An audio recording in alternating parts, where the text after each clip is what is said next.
Bem, galera, vamos para mais uma aula de biologia. Professor Israel aqui falando com vocês. Agora a gente vai falar do reino protoctista, mas vamos falar especificamente dos protozoários, tá? O grupo de seres que vai dar origem, ah, ancestralmente falando, né, a, aos animais, né? Então, vamos conhecer um pouco mais esse grupo. É, É uma aula rápida, tá? Mostrando aí principalmente a questão das características desses seres, tá? Ah, que são organismos unicelulares eucarióticos e heterotróficos, tá? Portanto, os protozoários não fazem seu próprio alimento, eles buscam o seu alimento e aí tem várias estruturas diferentes para fazê-lo, tá? Então vamos apresentar aqui a nossa tela, tá? E a gente vai ver, então, esse reino, o reino protoctista, mas especificamente nós vamos falar dos protozoários, tá bom? Então, nessa aula, a gente vai falar especificamente dos protozoários. Então, reino protoctista feito de protozoários e das algas, certo? Então, uh, nas, o que a gente vai focar aqui são esses indivíduos unicelulares aqui, tá? As algas são uma outra aula. Bem, primeiro, que são seres eucarióticos, okay? De células com núcleo verdadeiro. Então, a gente, olhando para as células deles, nós veremos uma carioteca, uma membrana que reveste o material genético. E componentes celulares, aí eles têm vários outros componentes que não estão presentes, por exemplo, nas células animais, como o caso de vacúolos, tá? Vacúolos pulsáteis, tá? Esses vacúolos pulsáteis têm é, função de osmorregulação, por exemplo, tá? Ou seja, regulam a quantidade de água que entra e que sai desses organismos, tá? É, principalmente em água doce, tá? Principalmente nos dulcícolas. Por quê? Ah, imagina que esse ser ele é hipertônico em relação à água doce. Então a tendência, se ele está em meio, né, uma célula que está em meio, a célula tem uma certa concentração, 1,8, enfim. No caso deles é uma concentração um pouquinho mais alta do que a de células animais. Então, se eles estão num rio, num córrego, que a concentração é bem mais baixa, 0,3, com a tendência da água que a água vai do meio hipotônico para o hipertônico. Então, a tendência é entrar. Imagina que esse cara, se ele não tem parede celular, se ele ficar recebendo muita água, o que vai acontecer com essa célula? Vai estourar, vai inchar de água até estourar. E isso não pode acontecer. Então, qual é a estrutura que surgiu nesses seres evolutivamente? Manteve uma série de vacúolos aqui dentro que acumulam essa água. E esses vacúolos pulsáteis, eles também terão outro papel.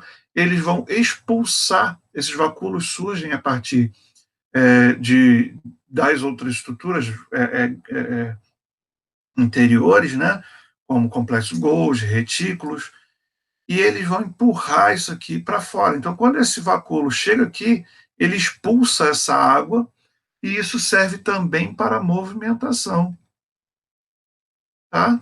Então, é um vacúolo que serve para duas coisas, para impulsionar o movimento e para regular a quantidade de água dentro das células desses indivíduos. Beleza, gente?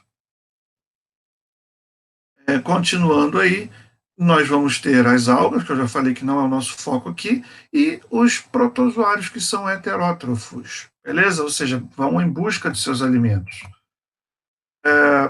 Bem, os protozoários, eles são de alguns grupos, tá? A gente tem aí o grupo dos risópodos, que são, por exemplo, as amebas, os cilióforos, que são os ciliados, né, como esse aqui, né, esses organismos têm cílios em suas células externas, tá? Nós temos os actinópodos, que são os radiolários, que têm uma carapaça mais rígida. Nós temos os foraminíferos, que têm também uma carapaça de carbonato de cálcio. E importantíssimo foraminíferos, não tem aqui a imagem, tá? Eles vão indicar, por exemplo, presença de petróleo. Se uma investigação de uma determinada rocha dentro do mar ou fora do mar, uma rocha tem foraminíferos em sua estrutura, que eles são parecidos uns caracóizinhos assim, tá? São a carapaça de células, são o microscópio, tá? Se você começa a encontrar um adensamento muito grande desses foraminíferos numa rocha, seja dentro d'água, dentro do mar, né, ou fora, você pode ali perfurar que tem petróleo ali embaixo.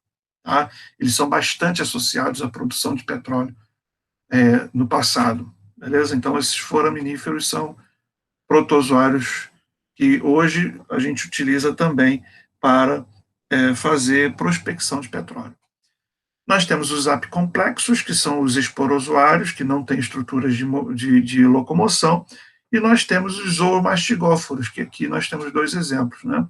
Que são os flagelados. A gente tem aqui uma giardia, esse aqui, nós temos um tripanossomo, que é esse aqui. Tá? Bem, características desses caras, eles estão em hábito de vida livre, eles podem ser parasitas ou simbiontes, viverem juntos com outros por exemplo, dentro do intestino de cupins, né, nós vamos ter alguns protozoários que fazem digestão, por exemplo, de celulose. Tá? São heterotrófos ou heterótrofos, né, são heterotróficos ou heterótrofos, e são unicelulares. Todos só têm uma única célula. Bem, a classificação se dá de acordo com as estruturas de locomoção, principalmente, tá? Então, aqui ele vai dar 4 grupos, mas como eu falei, tem mais, né? Os risópodos, que são as amebas, ou sarcodíneos, antigamente chamados, também tinha esse nome. Os flagelados, que hoje são chamados de mastigóforos, ou zoomastigóforos, tá?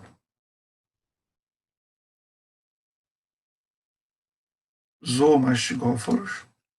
Os ciliados, ou cilióforos, e os apicomplexa ou esporozoários, tá bom? Vamos fazer melhor, né? Sarcodine é um nome antigo, então vamos envolver os nomes novos. Ciliados aqui, nesse caso, é ciliófora. Além desses, a gente vai ter aí. Espera aí, que foi? Além desses, nós vamos ter. Vou escrever aqui em cima para não ter risco. Os actinópoda, tá? Que são os radiolários, que tem carapaça de sílica. Por que radiolários? Porque eles são as bolinhas assim, ó, e saem umas projeções deles assim, ó. Tem mais ou menos esse formato. E nós temos os foraminíferos, tá? Que, como eu falei, tem uma estruturazinha assim, uma carapaçazinha assim, tá? Nesse estilo. Bem, vamos aos mais clássicos. Risópodos, ou antigamente chamado de sarcodíneos, isso aqui não é mais muito usado. Lecomorfos a partir de pseudópodos, são as amebas, tá? Que tem esse processo de movimentação jogando braços para fora. Esses indivíduos, eles sofrem um tipo de reprodução, vamos falar logo de reprodução deles, tá? Que é por bipartição, tá? Eles duplicam seu material genético, dividem em dois núcleos, vão formar, então, principalmente, então, bipartição, ou divisão binária, ou ainda a gente chama de cisparidade. Tá? É um tipo de reprodução assexuado. Beleza? Bem, e aqui está a movimentação deles em busca de um alimento aqui, tá vendo? Olha como é que eles vão se movendo lançando pseudópodes. Beleza? Existem parasitas, como é o caso da ameba, entamoeba histolítica, tá? Causa aí uma desinteria, né? Que é, enfim, diarreias e vômitos, enfim, tá? Condição de desidratação. Os flagelados ou zoomastigóforos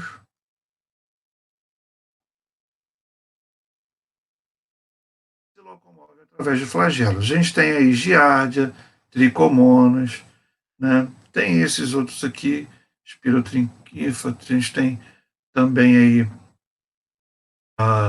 os tripanossomos. Então, tricomonas também gera uma doença tricomoníase, que é a única IST, né, doença sexualmente transmissível de protozoário, tá? Isso aqui é a única doença sexualmente transmissível, a tricomoníase. A gente tem a giardíase, provocada pelo giardia, tá? Esses seres também vão ter bipartição, tá? Como reprodução assexuada, tá? A gente tem os tripanossomos, que aí tem vários tipos de doenças de Chagas, tá? E o tripanossomo gambiense e o rhodesiense que provocam a doença do sono, que é uma doença que o indivíduo, né, não há humanos nessa região, principalmente do Gâmbia, ali do centro da África, não há humanos, por quê? Porque é uma mosca, tizé, indivíduo e ele dorme até morrer, tá? Isso hoje é comum aí em gorilas que habitam aquela região, alguns deles morrem de doença do sono. E nós temos o Trypanossomo cruzi, que é o famoso aí da doença de Chagas, tá? Que é provocado pelo Trypanossomo e é transmitido pelo triatoma, que é o barbeiro. Tá? Ele também é um zoomastigóforo, ele tem flagelo, tá? É, Bem, os ciliados, né, ou ciliófora, eles se movimentam por cílios. Geralmente vão ter esses caras vão ser de vida livre, tá? A maior parte deles tem vida livre, não são parasitas. E o principal é o paramécio, tá? Que é muito utilizado para estudos ecológicos, foi muito utilizado para estudos ecológicos de competição, enfim. Esses caras têm divisão binária, como reprodução sexuada, tá? Assexuada. É, assexuada por divisão binária, tá? Ou bipartição. E eles vão ter também, esses caras vão ter um tipo de reprodução sexuada primitiva, que não envolve gametas, que a gente chama de conjugação, tipo de bactéria, né? Um paramécio para do lado do outro aqui e eles trocam material genético, beleza? Esses indivíduos têm uma citofaringe, um sulco oral aqui, por onde eles introduzem alimentos, tá bom? E eles são todos com cílios, tá bom? E eles produzem aqui, ó, tem exocitose, principalmente aí vacúolo contrátil e pulsátil, né? Que vão ter essa condição também de regulação, de osmorregulação, tá bom? Os vacúolos. Bem, a gente tem aí um apenas ciliado que vai produzir alguma doença, o balantídeo, tá? Que provoca aí também um tipo de diarreia, enfim, que vive no intestino. Os esporozoários, que hoje principalmente são chamados de apicomplexa, e eles não têm estruturas locomotoras, são todos parasitas, vivem dentro de células hospedeiras que os transportam. São assim, né, células sem estruturas locomotoras. O plasmodium é o principal deles e que transmite a malária, tá? A gente vai ter uma aula só sobre doenças parasitárias provocadas por protozoários. Então, a gente tem vários plasmódios aí que são seres que vão, né, causar a malária. A reprodução por divisão binária pode ser desse tipo, né? É, a divisão de cima para baixo, como eu falei, vários grupos vão apresentar divisão binária, mas nós também vamos ter a conjugação. Assim, isso é importante. Nos plasmódios, nos esporozoários, nós vamos ter um tipo de reprodução chamado de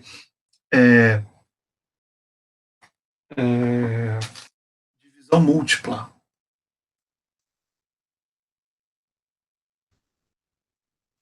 tá? Onde que também chama de esquizogonia,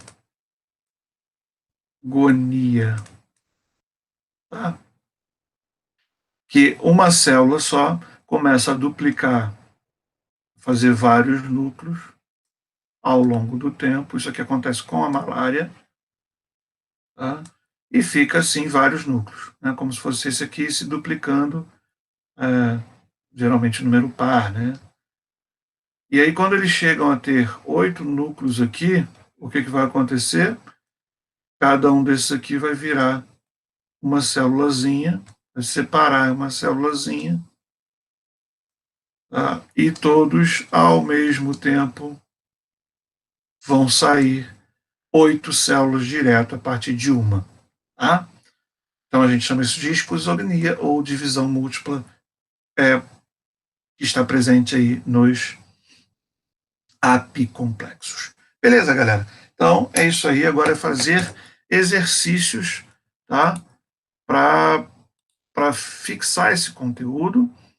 E então a gente vai aí agora fazer esses exercícios. Beleza, gente? Então é isso aí. Até a próxima. Valeu!